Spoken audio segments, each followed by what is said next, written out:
SMB will be on the defensive side, and the man on the screen, the babyface killer himself, Nats, has been just so praiseworthy in the last couple of games we've seen. Barely missed a beat.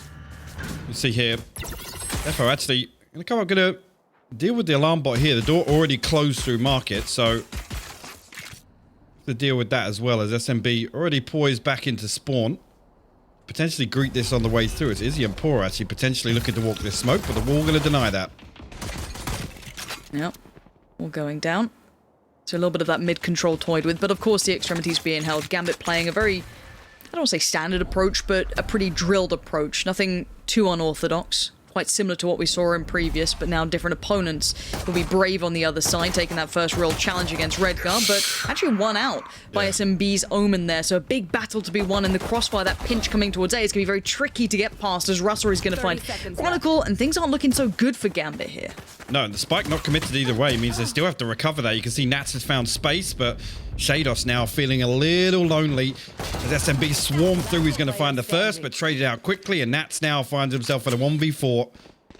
12 seconds left, just going to look for some kills here. With that spike not committed, like I said, unfortunate really, this round will slip through their fingers. The first comes through, the second as well, but Durko closes things out. Supermassive Blaze will put the first round on the board. And a good beginning for them. Gambit running a very similar look to what we saw not too long ago. This approach for them is it's tried and tested, put it that way. So at this point, we kind of then take a step back and say, for SMB, what does this mean? It kind of gives them that little bit of a, I don't want to say confidence boost, that kind of almost negates them coming in as 100% even keel with Gambit, but that first round under the belt, just feeling warm in the game is so critical for some of these players, I'm sure. Get that nice early confidence building up. We go back in, and the purchase coming out, nothing too surprising, nothing going to catch our eye really here. A very light investment, just 2 sheriffs and I think a ghost coming out for Gambit, whereas SMB, of course, good purchase here, nothing really being missed out.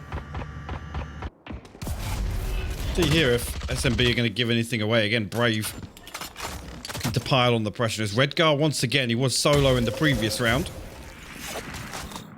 Yeah, forced away here. We'll have to back up a little bit. As actually, Turco going to find Defo creeping up short. And here, Gambit just sending out the feelers, the fact finders. Try and find something at least. Tados will actually. Brave there for the trade. Redgar trying to deal with this wall now. And that's actually making his way over with a spike. So is he going to head up to Heaven with this Marshal? One enemy remaining. We'll find the first, and that's, we already know, inside that smoke. Last alive once again, and Izzy lands the no-scope as well. The third on the round for him. So good ultimate progress. Again, the things we look towards here, getting a clean round. 4 will survive. And the important one being Izzy. Again, they can ride that out, potentially, if this one doesn't go their way. On a lesser purchase in the future.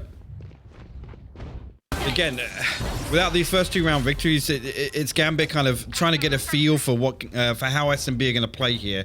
Again, we talked about this yesterday. Gambit don't really have these set plays, right? It's not really these like really well coordinated site hits. It's just about finding information. It's isolating one player, discovering, you know, potentially where the Sentinels or where Brave will be playing. To really find this is interesting, yeah. Yeah, Death Ball approach from SMB, and the payoff is magnificent. Finding Nats, creating that space, getting that weapon to cipher on through. Keep in mind, we have Spectres galore. The rifle is in Power's hand, so this could be important. Let's see if he gets anything done with this one. Shados has found him, so instantly that's quelled. But you talk about ult progress, there it is. Izzy pops the knives out, and we're already game on. And Redgar sat in spawn. Now, luckily for him, the spike ain't too far away, and he finds Russ trying to just build back through, but Izzy and Turco, this is going to be tricky. They line up! Redgar! He's great for one. The second would be Sublime, but he's not going to get it for free. Turco's going to make him work for it, but Redgar's got an opportunity now. Walks his own smoke, and Turco now is feeling a little under pressure, and he's actually backed away from this. He's gone, okay, that fight's too much. I don't want to take that, too risky. I'll play the time. I'll play for him to get that spike down. I'll let it get into that world. So now let's look what Redgar does with this. Slowly creeping in towards B. Just going to take time, clear every angle. He has no idea that Turco's backed all the way towards A. No clue at all. So he's going to try and limit the access. Has a little look towards CT, no one close enough, so he's going to go for a very quick plant. And that gives him maybe a chance to get through towards CT if he wants to be a bit fruity with it. He is actually going to play this aggressive, you're right. And the big thing being, he's got the paranoia, Lauren. Turco could be in trouble here. But does Redgar even consider this? What? No, he doesn't. Completely unawares. Oh my word. He had no clue that Turco went all the way towards A. He was gambling on it being still towards mid, maybe on that flank towards B, somewhere other than CT. And honestly, that CT position could have worked out pretty well if he'd even considered that Turco could have been there. Well, I think you're absolutely right. He could have positioned so there's isolating one angle, right? Right there, he's exposed to both me main and the potential of somebody coming from A. So it's a slight overstep there from Redgar, but wow. I mean, that was close. When they lined up for him in Link, honestly, the damage done, Turco had to respect that. That's why he backs away to get full benefit of that heal. And again, Bigger picture, Hypok. Well, Look at the buy now. Look at the economy. They won the bonus. They took away all those rifles. Yeah, it was close, obviously. It came down to one player, but for SMB, you've got to be laughing now. You're loving this. especially with Izzy being able to get the operator online. Yeah, Bladestorm used, but fine with it being popped prematurely. Look at that. The clack comes through. Defo and Shados will fall. Gambit already at a two-man disadvantage. Great work. You couldn't ask for anything more because, again, so, like being Jet, it's a little easy. You can back away. Oh, that's nice work again from Izzy. So well prepared, just stepping back whenever feeling needed. But you can get overwhelmed by the pistols. They can just run you down. They can kind of, you know, as I said, deathball you a little bit. It can be tricky to work around. But that Jet safely playing away with the op there. No real danger as Izzy was always able to back away and had support. We saw that Russ was instantly putting himself on the line for it. No one able to capitalize on this beautiful shot from Nats. But not expecting any less from this man. Gonna give it a good crack. Let's see what he can do. Two players still to find and a slow creep around the back as well. Keep in mind that Omen and Killjoy are closing in and Nats knows his days may be a little numbered. No more damage to be seen. SMB, you couldn't ask for a better start for the Turkish side. 4 rounds in the row, including the bonus. 4 still alive here, coming back in. Their economy is going to be booming. A massive, massive cushion for them now. Gambit really, like I said, rare we've said this, but got to rethink things here. Sitting very, very deep on that buy round. I can't help but feel, again, with Redgar being so far into spawn, not really able to have a hand as soon as that fight breaks out. But from SMB, we're seeing them be very proactive, right? Again, the walk on the bonus round in particular stands out for me. Trying to isolate Nats on that island that we fully expect him to be playing, right? That's his role entirely on that. And they're fighting on both extremities. No one giving away any space here. Mid's pretty open, to be honest, but that's not really a problem with the KJ turret at least keeping some control towards it. That will be the early indicator of maybe paying attention there, but it allows SMB to still fight on either of these sides that Gambit do like to lean towards. We saw that in their previous games. They will take these fights on it, you know, Nats towards B. We do normally have that kind of split towards A as well on the main side of it. And Redgar did make some progress towards middle, so that should pull at least one player into this, but look how deep SMB is sitting at the back of the B site. They are super tucked in here. Yes, I think it's to actually counter what we're seeing over on A, but Chronicle will actually deal with Izzy. First time he's actually been shut down on one of these pushes. Spike still not committed though. Shados has actually walked past it, so Gambit's still happy for the next 10-15 seconds or so to sit here, but it's going to be a very late hit. And like you've already said, Lauren, with 2 players committed all the way to back site, that becomes very, very 10 more worrying. seconds. 30 Yeah, seconds that's a left. lot of time. And if that Omen sitting CT, which is brave, is just a nuisance, slows down the cross, is a bit of a problem on it, you're going to have issues. TP comes in. Redgar dips out. Doesn't see as much as he wants. Jet's now in, but we have to look towards where that Omen is. Already Poro's going to find Redgar, so that's the mid lurk. That little threat that was maybe building in the back line's gone. Russ is fine. 10 seconds. The spike is now under question. It's under scrutiny. Russ has done so well here. Turco shows his hand. SMB are so prepared. Everything lines up well, and the final player, be it Nats, as great as he may be, is put to bed. SMB are large and in charge here, Hypok. It may not look flashy. It may not look super, you know, crazy or any of this sort of stuff, but let's put it this way. They took no danger. They took no risks there. They played the perfect game to counter Gambit style. Yeah.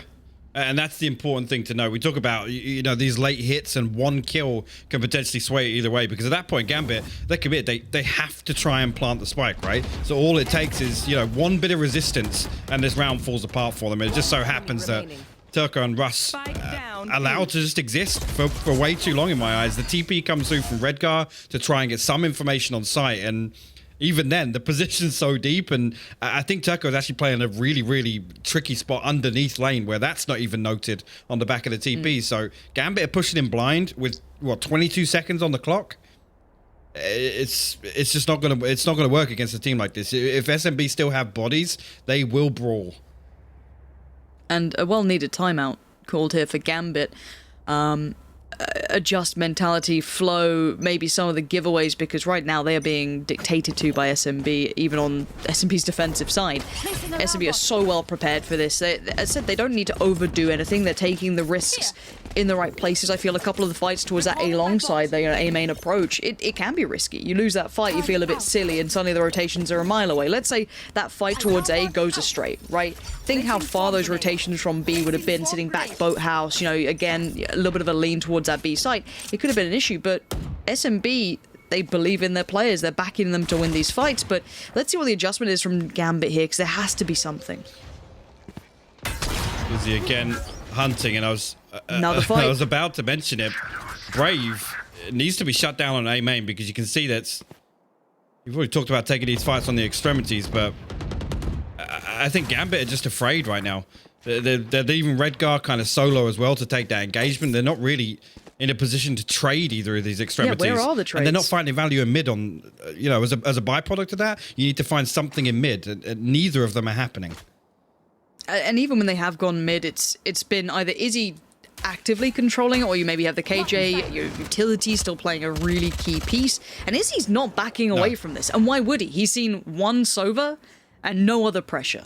Nothing else is being put towards them. Now, this round, it is a lighter purchase, but Devo has done well to find Russ. We did put a couple of question marks with Gambit's attacking side when we were watching the games, because, well, Braves made very light work with that lovely control. Again, very, very surgical in approach. But again, this is just Spectres and odds and ends, so no need to scream or yell. But I did look at Gambit as, how do they find that space? How do they find the openings? I look at other teams, I think, right, well, here's your player X, Y, and Z. Here's how they approach it. We weren't overly sold on Gambit's attack, at least on this map. I think we definitely looked at it and you could see a couple of things here and there.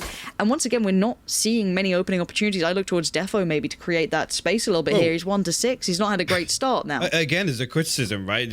How often do we actually see Gambit stack up for a site hit, right? And these early rounds, Supermassive Blaze are just getting away with murder. They're finding 1v1s where, you know, as soon as Brave finds that kill, the other person on A can rotate off, because he knows there's no pressure behind that. Again, we're going to see Gambit set up in literally identical formation. This time, though, look at Supermassive Blaze adjustment. It's 3 towards market here, because they know they're not getting these fights on the extremities. No, and as well, Brave's read it so well. The audio cues just playing like a symphony to his ears. Now I look towards Defo. Let's see what you can find here. Space towards middle is fine, but it gets you nowhere if you aren't able to then work off the back of it. And you're right, the stack. You saw it early on. Now, there is utility to kind of indicate maybe the swing, but bear in mind, it's not just those two. Look towards market as well. We've got the Sova sitting there as well, so there's that third piece to the puzzle, and they've already chipped away at one. Now, look how deep everyone else is sitting. They've just left that KJ ult to babysit towards B, and there's a push-up, and no one checks on it. Pora gets away with it. Pora gets away with a second. Gambit are being made to look silly here. SMB are playing so above what Gambit are bringing on this attacking side. And once again, Redgar and Nats, well, they're going to know where they're going to be. Nats might be late lurking B, or it's going to be that late lurk towards that A extremity. We know how they like to approach this. This is very, very readable at this point. And Gambit need a pace change or something, because that timeout has given them nothing really here. As I've got to say, Hypok, that mid stack from them was the perfect read from SMB. They are so in their heads right now. It is, and I think it's on the back of, we talk about Gambit, you know, having those fact-finding rounds early on. Supermassive Blaze have come away from that just laughing, honestly. They found a couple of points of resistance a few times towards B main and towards A main, and again, in the next few rounds where they don't feel that, they know that that hit's coming through mid. That slow, methodical push that Gambit have shown us time and time again over the last few weeks, they know it's coming. I absolutely love that adjustment from Blaze. And while we have a second, as we did have the save of the 2 rifles coming through, do want to give a shout out obviously to our wonderful observer today, which will be Sapphire. Love to always have her on the keys. She does an incredible job, and at 7-0, I mean, she knows which side to be observing apparently at this point. Makes her life much easier. But still, outside of that, though, we have to kind of now focus back in, because the money's going to be a bit weird, right? You're going to have the 2 rifles. They are able to get a third up with Chronicle, but obviously on the light armor, and it might have cost him on some utility too. I don't see the Owl drone coming up, so again, a couple of caveats to this buy, and it's not looking perfect, but this is different. Hey, they've stacked we have up. an all-in piece potentially. This could be maybe a big difference here, and it looks like Pora is the one who's going to be kind of charged with dealing with this. Maybe an expectance from SMB that's going to be that B piece coming in, but it will be the A hit. Well, actually, and Pora only one away from the lockdown potentially. Able to employ that. No, Russ is actually going to get slowed down by the turret. Sorry, Shados gets slowed down by the turret, and Russ going to convert with the Hunter's Fury. Defo now got to get something done with this Blade Storm, Lauren. Okay, Spike now going down. Time will be on their side. Sees the picks up. Nothing comes from it. And now this is where the problems start to begin. SMB start to retake the sites, and there it is. Clean perfection from SMB. They don't look like they've broken a sweat here. No, they look so comfortable, and you know what, dare I say it, this is looking sloppy from Gambit. And that's not something we've used to characterize them at all so far. And for the first time being that they stack up like that, it's on the back of a turret and the Hunter's Fury that entire execution falls apart. Again, look towards Defo to be the front man, to find something on the way in there. Even if, you know, somebody behind Shados is obviously a little further behind with the spike. He needs to push a little deeper. Yes, the smoke's on heaven, but they can't just run in and plant there. They really can't. But again, I don't want to just highlight this as pure negatives for Gambit. I think that when we've seen Gambit in the past, they've gotten away with this a fair few times. But SMB have made great adjustments to be so prepared for this. I feel like they are pressing every single pain point that Gambit may have had, especially on this attacking side. Now, Gambit are no slouches once they get to the defensive side. They are phenomenal. They're one of the better teams, I feel, at doing any of this. But at this point, I just feel like SMB's preparation is very good. It may not be completely detailed towards Gambit. Maybe they're not the total anti-stratters, but what I've got to say is every small issue we saw potentially, we were highlighting, oh, that could be a tell, this could be that. SMB are so prepared in every facet. My concern is even when we go to the defense is we're probably going to see a big pace change from Supermassive Blaze, right? And you could argue that actually on some of these buy rounds, we're seeing Blaze play it much deeper than we would usually. Yes, we saw them get very proactive in the early rounds, but seeing them just sit back and anticipate a push the way they have from Gambit, it's kind of uncharacteristic. So Gambit are not going to have a very good grasp. If we're looking at an 8-round deficit, and even if Gambit close out the last 4, which is looking very unlikely, I'm very concerned for the defensive half as well. Now, this is a switch up. Izzy's going to have to deal with a couple more players here. Normally, it's been a max, I believe, 2 coming this side. Oh my god. But Izzy's still able to isolate Shados, and that's a big indicator that this is something different here. Shados being here, there's the lean in coming in from Defo, who's going to be able to get past a couple here, but Brave leans into the danger. Man. He thrives in it. He takes down Redgar and Chronicle, and it's all gone to absolute... It's no other way shit at this point. It's that just got sliced apart by SMB. Again, the adjustment from Gambit wasn't a bad idea, but look at how SMB just handled that Hypoc. It's crazy, and again, see Nat's in a position here where, yes, he's last up, no stranger to this scenario, but effectively by what Supermassive Blaze are doing, they are pretty much countering him, right? They're not even allowing the possibility for Nats to find anything else on the map.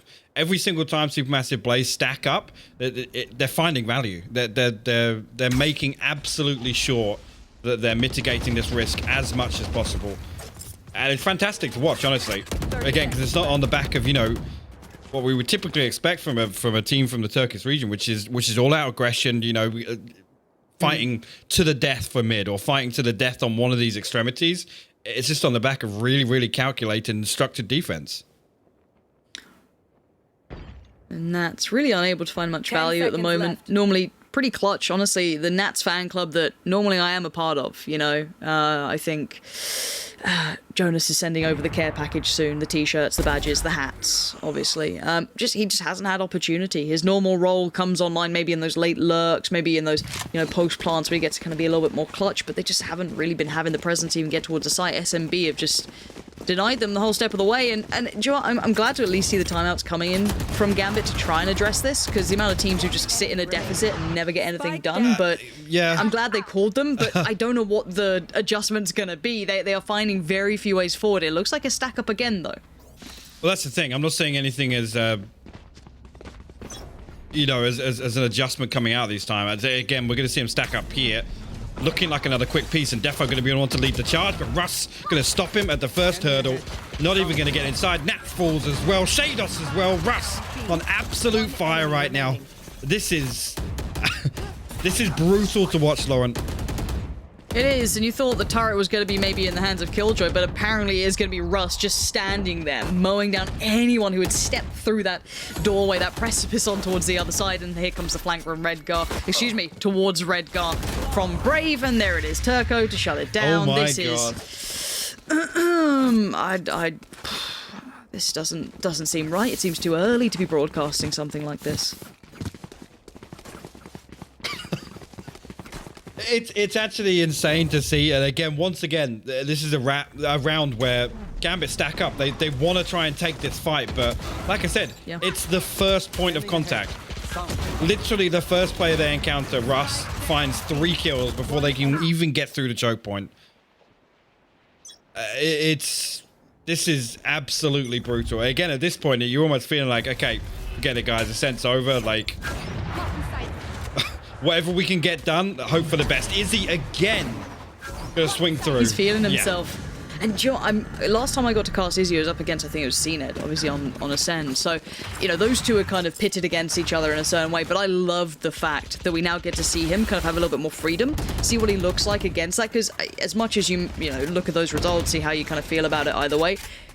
I think that if you're up against CNED, you have to pay him a lot of attention. He becomes a pivotal conversation. Whereas I want to see what Izzy's like against maybe a different Oppa, how he looks. Does he get a bit more aggressive? I like how he plays, though. Super versatile. He's all around the map. He's showing that mid-presence, leans towards sights, not hyper-aggressive. And now Brave going to get forced away from the smoke that he was trying to play towards that little vision he gets underneath. But he's going to re-aggress. Of course he does. Brave is living up to his name on every occasion. And Pora's aim is always good. Always so good. And, well, the last man standing is Nats. Who else but Nats? A 1v4. Yeah. Oy. Cage triggered. This is an absolute slaughter right now. It's a grand final, Yeah. Hypot. Why is it 11-0? I mean, What's happened? let's talk about this for a moment, because the only thing, right, that really causes problems for Gambit would be somebody like Izzy on a jet with an operator coming online, because they effectively have no tools to deal with it. I mean, what do they have? They have Chronicles utility and they have Defo, right? But without getting a solid groove, you can't take that operator battle because of the economy. They've barely got themselves towards 3 buy rounds with the number of rounds they're forced to save and carry a Spectre in. It's so difficult to dig an operator out that just keeps rotating like this. Izzy just... And every time he moves, he finds another pick somewhere else. So it's like Gambit then have to reset back another round. SMB truly at the helm of this. Wall goes up deep as well. Keeps the attention turned off the back of that Spectre. Is Turco who's going to be handling it. He's the only one really, I guess, dedicated towards B. You do have the Sova leaning a little more towards middle, clearing that out. He might come back off the back of that Aldrome potentially, but we'll see.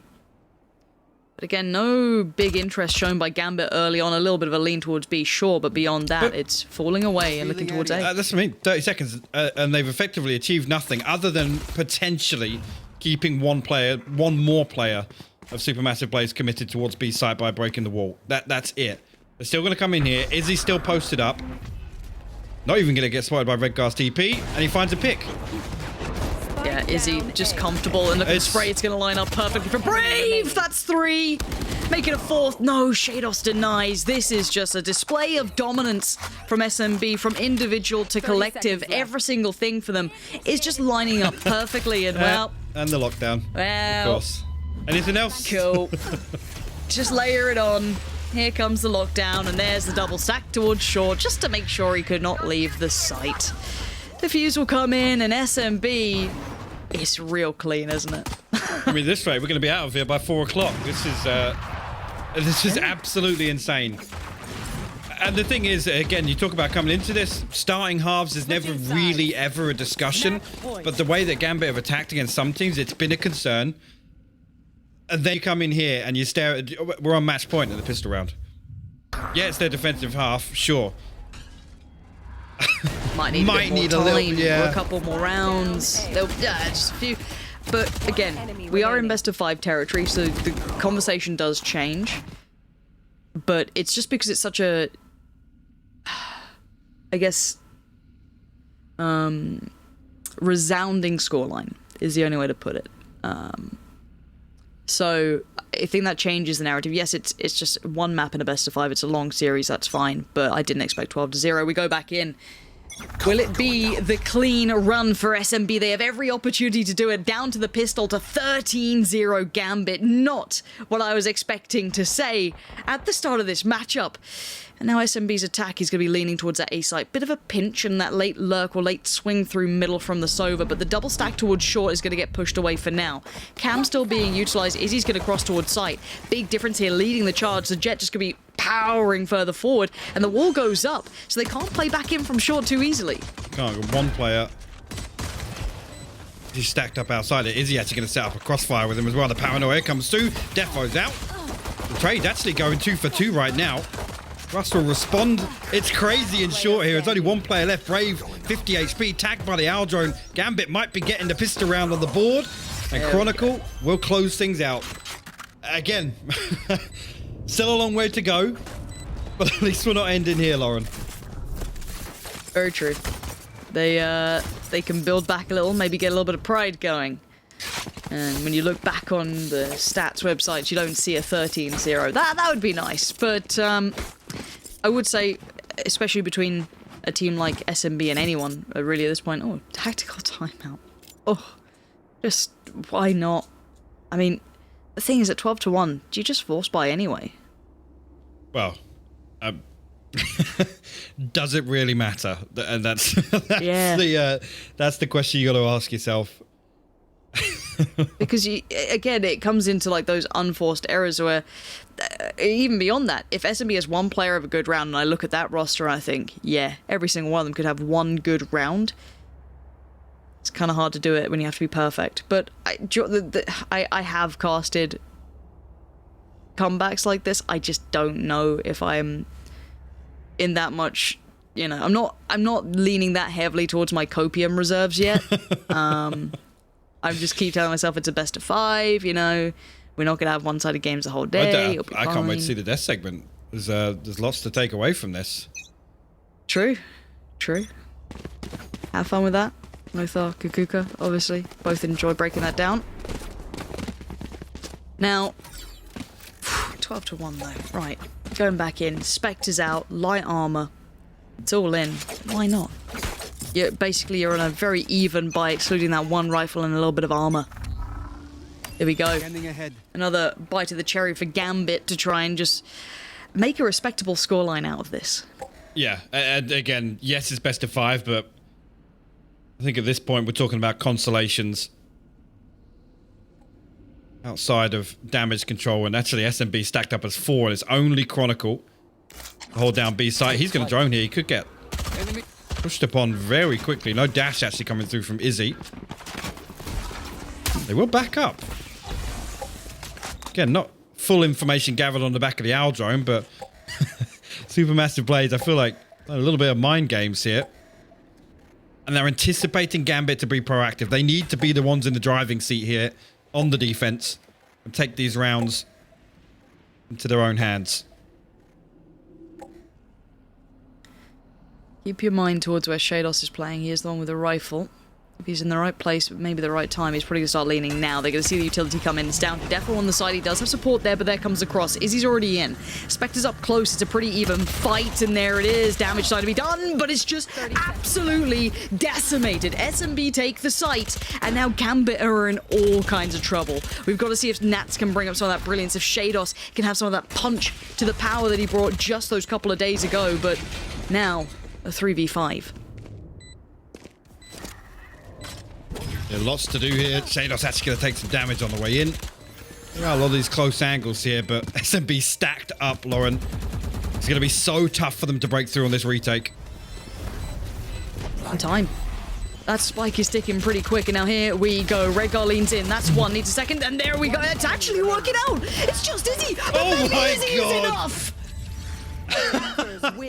Just when you think Gambit are going to get a little bit of breathing space, a little bit of relief, Izzy's there to shut them down. A 3-piece with the Spectre to close out map 1, and wow. That's certainly not how I expected today to start off. What a statement to be sent out by the Turkish super team here in map 1, Lauren.